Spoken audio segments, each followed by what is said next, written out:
Some people believe money reveals a person's true character. But what happens when someone thought to have nothing suddenly holds the keys to everything? A woman mocked in public, humiliated at her own husband's funeral, treated as invisible by the very people who would soon need her mercy. And yet, she stood silent, waiting for them to hang themselves by their own arrogance.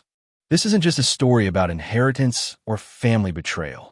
It's a story about dignity, patience, and the brutal simplicity of consequences. Would you recognize kindness if it stood before you, dressed in thrift store clothes? Or would you laugh and lose everything? Think about that as we unfold what really happened behind the grand doors of Huntington Estate. And if stories like this speak to something deeper in you, don't forget to like, share, and subscribe. Your support brings these truths to light. The whispers started the moment Evelyn Brooks stepped inside the Huntington Estate. A simple black dress, modest heels, and a worn leather bag slung over her shoulder, enough to draw sideways glances and sharp smirks from a room drowning in wealth. She didn't belong here. That was the message in every sneer, every glance exchanged behind champagne flutes. Colton Huntington's voice broke through louder than the rest, deliberate in its cruelty. Tell me someone's lost their maid. His gold cufflinks flashed as he gestured toward Evelyn like she was a stain to be scrubbed out. Evelyn didn't flinch. She adjusted the strap of her bag, her gaze steady, calm as a lake untouched by storm. Let them talk. Let them show themselves. She wasn't here to beg. She wasn't here for their approval. Behind her stillness, there was something far stronger at play, something none of them could yet imagine. The air inside Huntington Estate felt colder than the Boston winter outside. Beneath crystal chandeliers and portraits of long-dead ancestors, the airs circled each other like vultures awaiting the final breath of something they hadn't earned but fully expected to devour. Champagne glasses clinked with forced laughter. Pearls gleamed beneath too tight smiles. They weren't here to grieve. They were here to claim. And Evelyn Brooks? She didn't belong. That was the unspoken verdict passed from glance to glance. A simple black dress, modest heels, a worn leather bag. Nothing about her spoke wealth, legacy, or power. A young woman with platinum earrings leaned toward her friend, whispering behind a manicured hand. Is she the housekeeper? Or some desperate ex hoping for scraps? Laughter rippled, brittle as glass. Colton Huntington's voice cut louder than the rest, sharp with cruelty disguised as charm. Honestly, someone should have told her the service entrance is out back.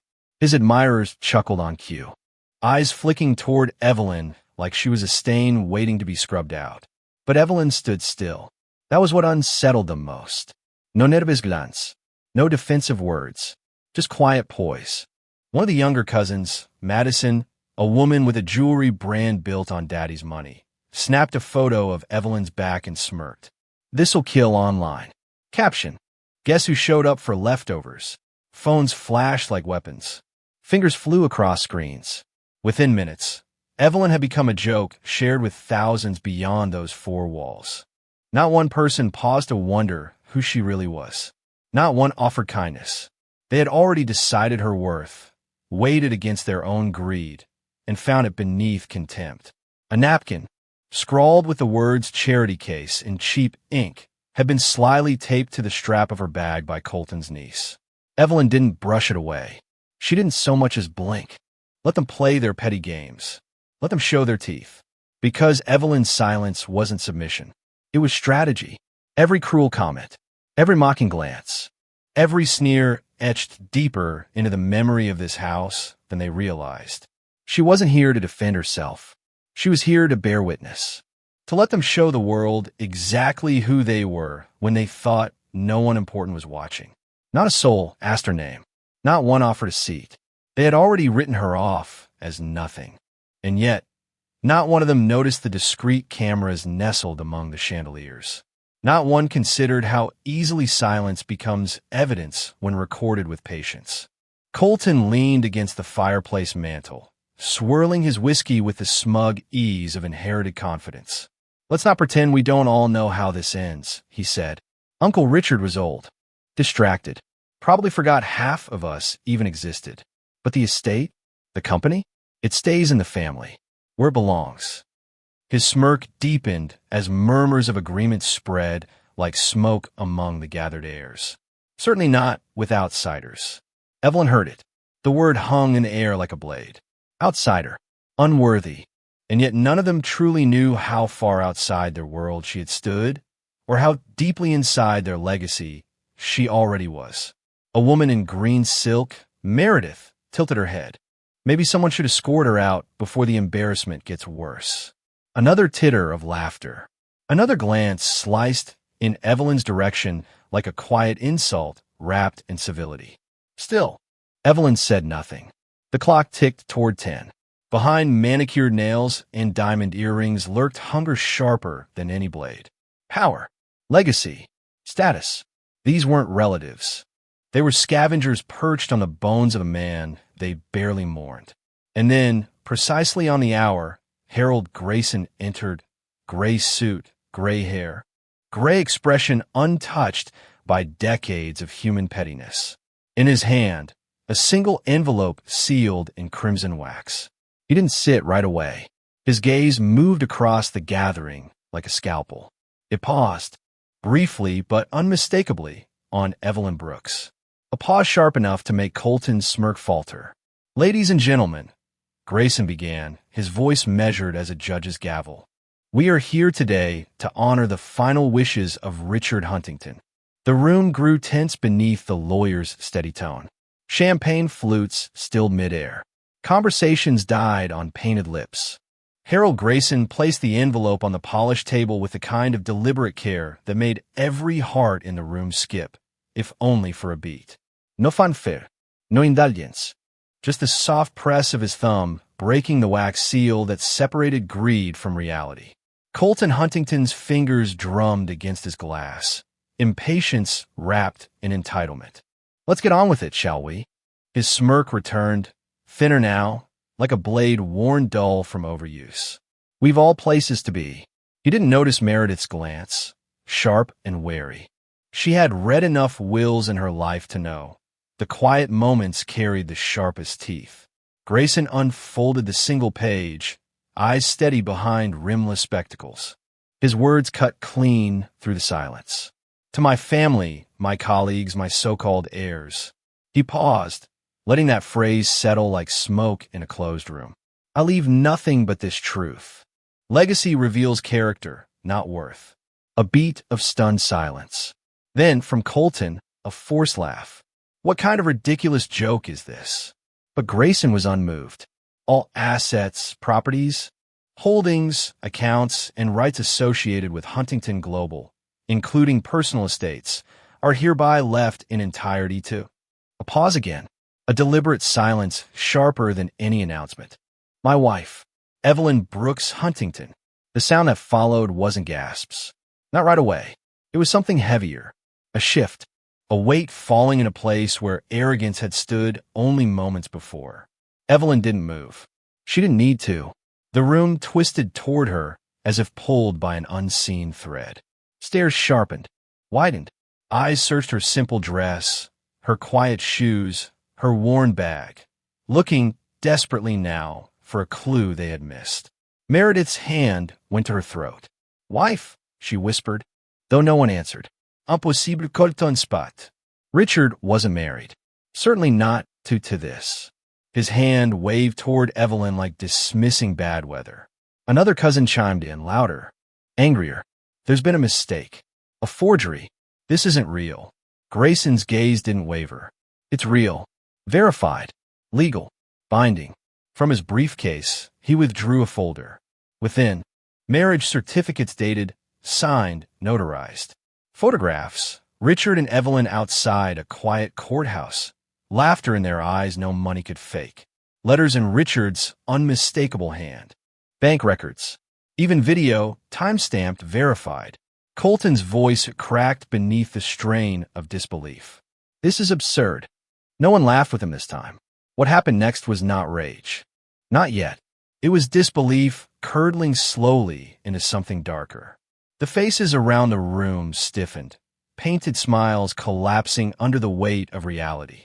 Colton's whiskey sat forgotten in his hand as he struggled to understand how the room, the narrative, the entire future had so thoroughly slipped from his grasp.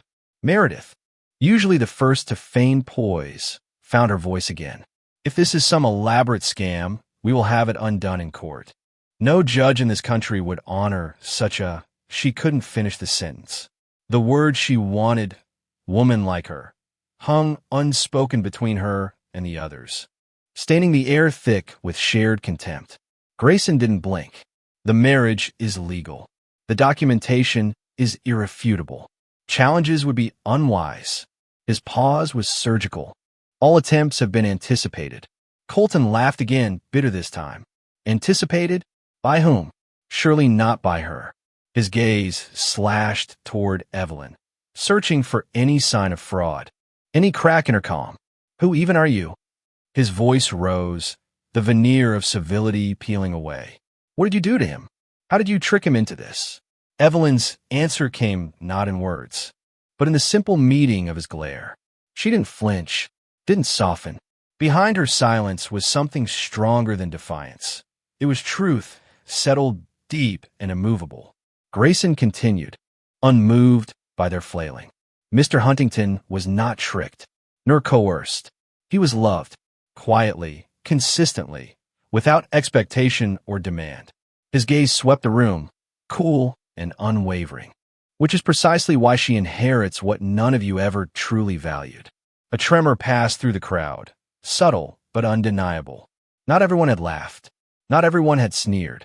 But no one, not one of them, had offered Evelyn so much as a kindness. The silence thickened until Colton broke it with a desperate sneer.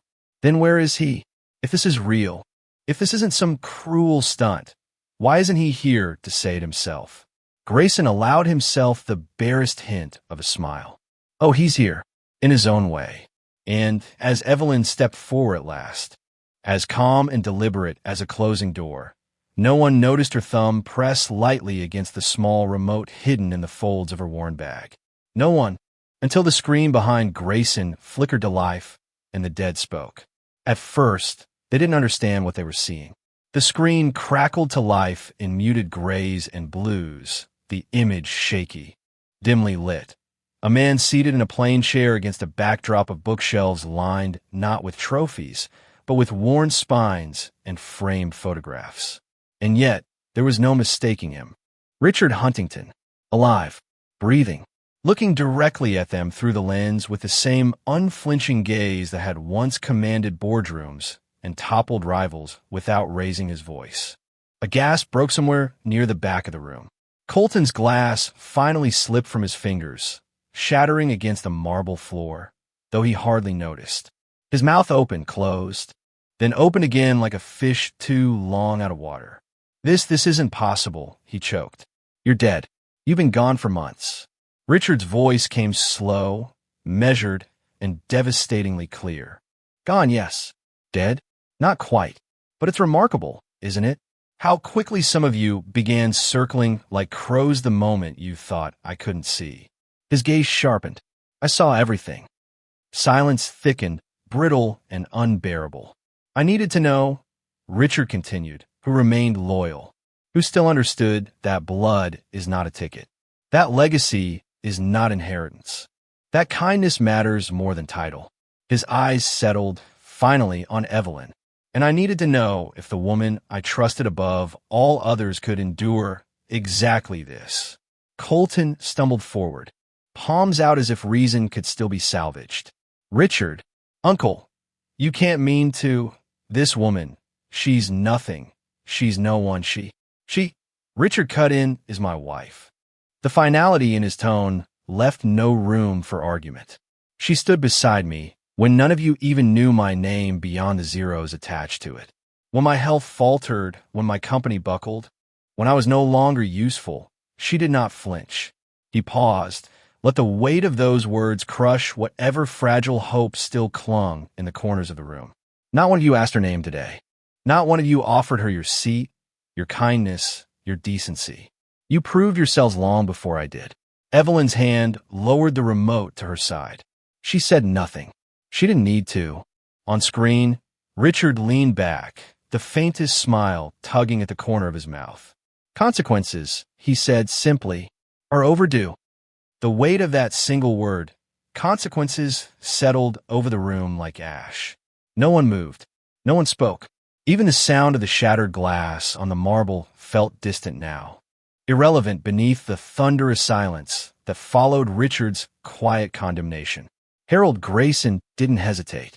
From his briefcase, he withdrew another document, this one stamped, signed, and bound not in hope but in certainty.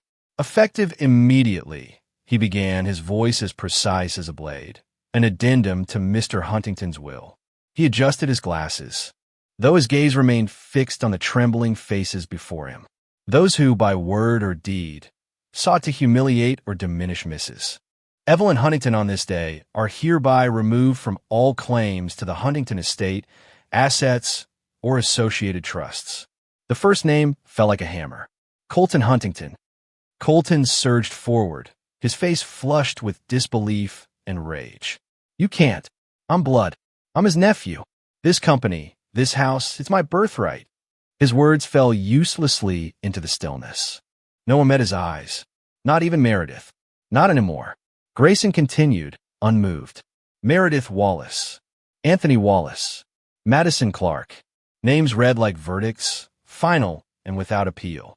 Each pronouncement stripped another layer from the once confident crowd. The smirks faded first, then the bravado, until only fear remained, raw and quivering beneath silk ties and diamond necklaces. You'll regret this. Colton spat, though even he seemed to realize how hollow the words sounded now. You can't erase family. You erased yourselves, Richard's voice answered from the screen, calm as ever, with every cruel whisper, every smug glance, every moment you chose arrogance over decency. Security appeared without fanfare, ushering Colton toward the door as he shouted curses no one bothered to answer. Meredith followed, silent now, her heels clicking like a metronome, counting down the last of her entitlement. Madison's phone slipped from her hand, shattering just as uselessly as Colton's glass had. Evelyn watched it all with the same quiet patience she had carried from the beginning. Not triumph, not spite, simply clarity. This wasn't victory. It was the natural end of something that had been rotting long before she arrived. One by one, the doors closed behind them, and in the echo of their absence, the room felt lighter. Honest. Finally honest. For the first time that morning, Evelyn allowed herself to exhale. Not in relief. She had never doubted how this would end, but in quiet acknowledgement that the performance was finally over. The vultures had been removed, the masks discarded. What remained now was not wealth, not legacy, but truth. And truth, Evelyn had always known, needed no defense. Harold Grayson closed the folder with the slow precision of a man who understood the gravity of endings. He regarded Evelyn with something close to respect, a rare currency in rooms like this. Mrs. Huntington, he said, his voice softer now, the estate is yours. Entirely, as per Mr. Huntington's wishes. There are no further disputes. But Evelyn didn't reach for the documents. She didn't step forward to claim deeds or accounts or stocks. Her gaze lifted, not to Grayson, but to the portrait above the fireplace, Richard's grandfather, painted in oil and arrogance, watching over the ruins of his descendants with silent judgment. This was never about the money, Evelyn said, her voice steady, clear. Not for me, not for Richard. We wanted to see who would stand when there was nothing left to gain. Grayson gave a slow nod. And now you know, Edo. Only 3 remained besides Grayson. Martha Hill, the housekeeper who had quietly handed Evelyn a cup of tea that morning with nothing but warmth in her eyes. Robert Finch, the driver who had opened every door without question or comment. And Thomas Avery, the groundskeeper who had simply nodded when she arrived and said, "Welcome home, ma'am." None of them had laughed. None had joined in the cruelty. They had done nothing remarkable, only chosen decency where others had chosen pride. Evelyn turned to them now, her smile small but genuine. "Thank you," she said, and meant it. From a screen, Richard's voice returned, softer this time. These are the people who understand what legacy truly is. Not buildings, not bank accounts, but how we treat those we believe cannot harm us and cannot help us. Evelyn nodded, her eyes steady. Kindness, she said simply. It's all that ever mattered. And with that, the weight of the Huntington name settled not in chains of expectation, but in quiet, resolute peace.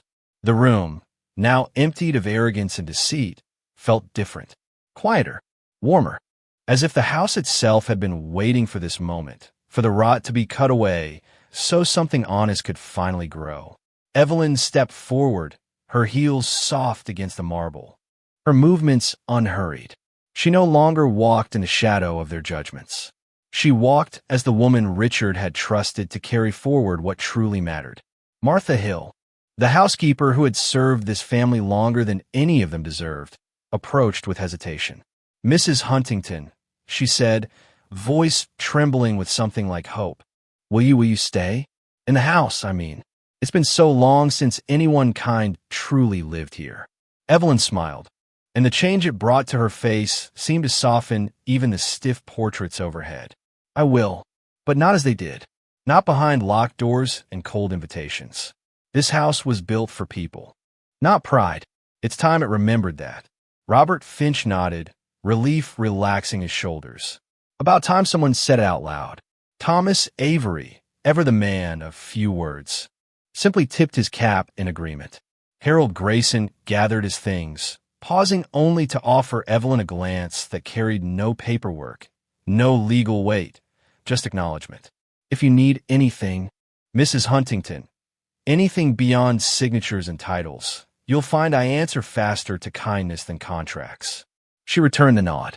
They understood each other now, more than they ever would have before.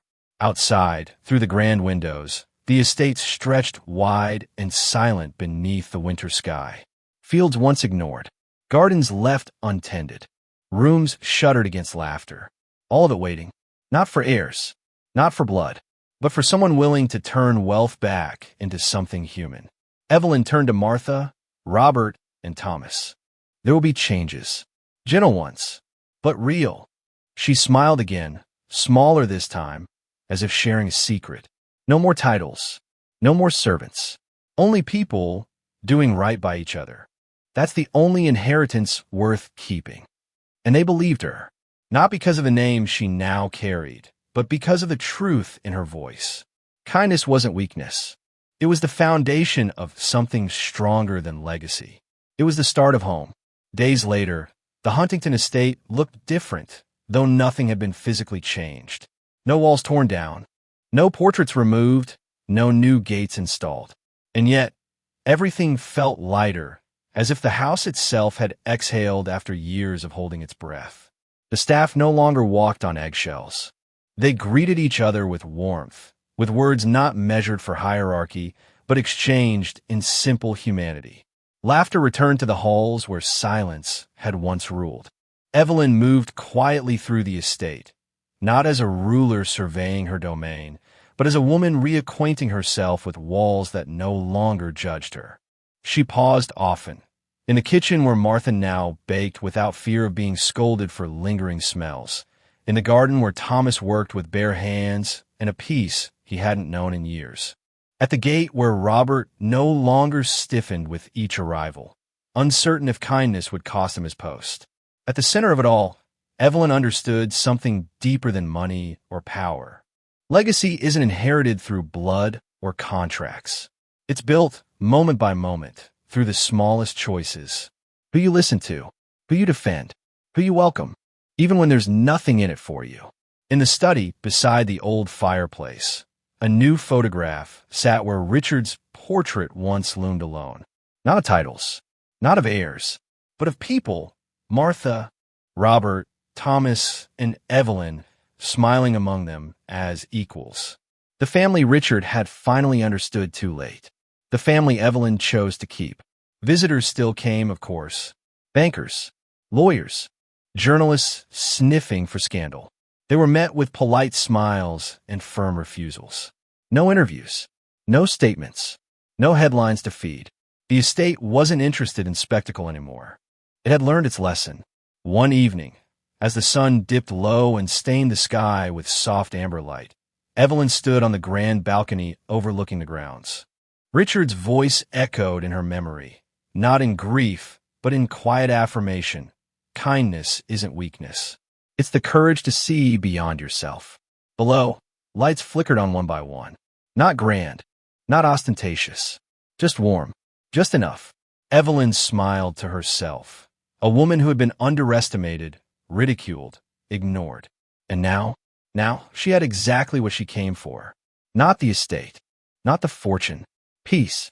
And peace, she knew, was the rarest inheritance of all. Days passed, and for the first time in years, Huntington Estate felt like a place meant to be lived in, not feared. No walls were torn down, no grand renovations. Yet everything had changed. Laughter returned where silence once ruled. The staff walked lighter. Smiles came easier. Kindness no longer needed permission. Evelyn walked the halls not as an outsider, nor as a conqueror, but simply as someone who belonged. Martha baked again without worrying about lingering scents. Robert opened doors without bracing for insult. Thomas tended the grounds without dread. Small things, honest things, the kind of legacy no one could dictate. One afternoon, beneath the old oak tree Richard had once fought to preserve, Evelyn rested her hand on its worn bark and smiled. A new plaque rested at its base. Legacy is how we treat people when no one is watching. Visitors still came, bankers, lawyers, journalists sniffing for scandal. They left with polite refusals and no headlines to sell. The house wasn't interested in spectacle anymore. Kindness had taken root here. Quietly, firmly. Not all inheritances come in paper and deeds. Some come in peace, in respect, in a simple courage to start again, without bitterness, without noise. And Evelyn, she inherited exactly what she came for. Not the fortune, not the house. Home.